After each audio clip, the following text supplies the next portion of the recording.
All right, welcome back, everybody. Today, we are diving deep into some pretty wild allegations around the Jerry Springer show. So we've got this New York Post article here, um, and they're detailing some pretty shocking, I guess you could say, bombshell claims from people who used to work on the show, former producers.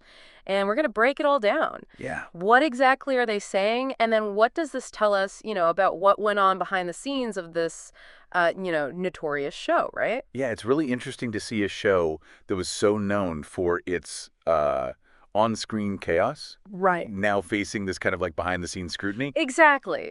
So one of the producers, his name is Norm Lubow, Okay. he's making some pretty serious accusations, saying that he was basically acting as quote unquote a pimp for Jerry Springer, Wow. arranging encounters between Springer and some of the female guests on the show. Yeah, I mean, that's a very serious claim. Yeah. Obviously huge potential legal ramifications. Right. We're talking about a situation where consent would be, really difficult to determine Right. given the power dynamics of, a show like this. Absolutely. And it gets even, I guess you could say, crazier because Lubo is not alone in making these accusations. Rather. So another producer, his name is Bowman, Right. is backing Lubo up, and he's actually adding some pretty specific details Oh, wow. about how, they were both essentially tasked with finding women for Springer. Wow. And get this, they are now writing a tell-all book together. Oh my gosh. So, who knows what else they might reveal. Right. I mean, so this is where it gets really interesting because if these allegations are true, it really paints a much different picture than what was presented in the recent Netflix documentary about Jerry Springer. Right. Did you see that documentary? I did. Where? And Lubo actually called the documentary, I think the word he used was a whitewash, because it completely ignores, all of these alleged behind the scenes things that were happening. So it's definitely not unusual for documentaries, especially those with a connection to the subject, Right. to present a more positive, maybe even a sanitized version of events. Yeah. But this situation really raises questions about, you know, how much we can trust the narratives that are presented to us Right. in all kinds of media, but especially when it comes to something like this. Especially in the world of reality TV, right? I mean, Yeah, for sure. this is making me really wonder, like, how much of what we see on these types of shows is real and how much is, just completely orchestrated for entertainment. It's a really important question. Yeah. I mean, shows like the Jerry Springer Show, their success really relied on pushing those boundaries, showcasing outrageous behavior. But if the producers were actively manipulating these situations, encouraging guests to act out, just to get better ratings, then that raises some pretty serious ethical concerns. Oh, absolutely. And it gets even more, complicated, I guess, when you think about the fact that Lubo himself, this producer, he was actually fired from the Jerry Springer show Oh, he was. after, I believe it was a 2020 expose Okay. that revealed that he had been coaching guests and even giving them, like, scripts. Oh, wow. So there's this layer of, okay, so he was fired for fabricating elements of the show. Right. But now he's coming out and saying, oh, there was even bigger, fabrications or even worse exploitation happening.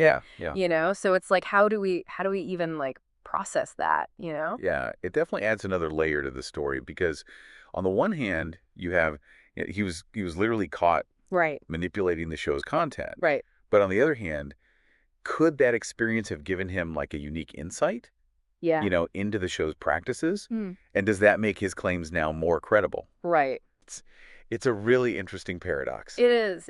And the thing is, this goes beyond the Jerry Springer show, right? This makes us think about the whole genre of reality TV. Absolutely. Like, were viewers unknowingly, complicit in this system Yeah. that was exploiting, potentially vulnerable people for entertainment? Yeah, I mean, I think back then, I don't think a lot of people were questioning how real those shows were. Right. It was just like over-the-top It entertainment. was just fun. But now, it's hard not to look back at it with a more skeptical eye. Absolutely. Like how much was real and how much was manipulated, just for the sake of the show. Right. And as of this New York Post article, Jerry Springer's representatives hadn't responded to any of these allegations. So really? What do you think? Like, will we ever get his side of the story?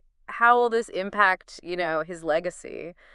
I mean, it's hard to say. A lot of times, people in those positions, public figures, Hmm. will just stay silent, when there's controversy. But, given how serious these allegations are, Right. and, that there is this renewed interest in Springer's legacy, after he passed away, Right. I mean, it's possible they might feel some pressure to address it. Yeah. Yeah. Well, I mean, this whole thing, I don't know about you, but it just leaves me feeling very unsettled, Yeah, because it really makes you question how much truth there is to the reality TV that we consume. right. And then it makes you think about the producers, the networks. Yeah. Like, what's their responsibility in all of this? Like, did they know about these things and just turn a blind eye to them? Yeah, I mean, it makes you think about the culture of producing these kinds of shows. Right. Was there this unspoken pressure, Yeah. you know, to deliver this really sensational content, no matter the cost? No matter the cost. Yeah, absolutely. And I just feel like this whole Jerry Springer thing it's just the tip of the iceberg. Like, how many other shows out there have these similar secrets hidden behind the scenes? It's a really sobering thought. Yeah. And I think it really does underscore the need for more transparency Right. and accountability in the entertainment industry as a whole, Hmm. but especially when it comes to reality TV, For sure. you know. I think one of the things that's so interesting to me is how much our understanding of these shows has changed over time, Oh yeah. right? Because back when the Jerry Springer show was like, at its peak, Hmm. it was kind of seen as this guilty pleasure, Yeah. Like, you watched it for the outrageousness and you didn't really, It was just fun. it was just fun. You didn't really think about it too much, right? Yeah, right. But now with all this coming out, it's so much harder to watch those old clips Hmm. without this feeling of unease. Like, And it really makes you think too about the people behind the scenes, right? Like the producers, the network executives, like did they know about this stuff? right. Did they just turn a blind eye? Like what was going on?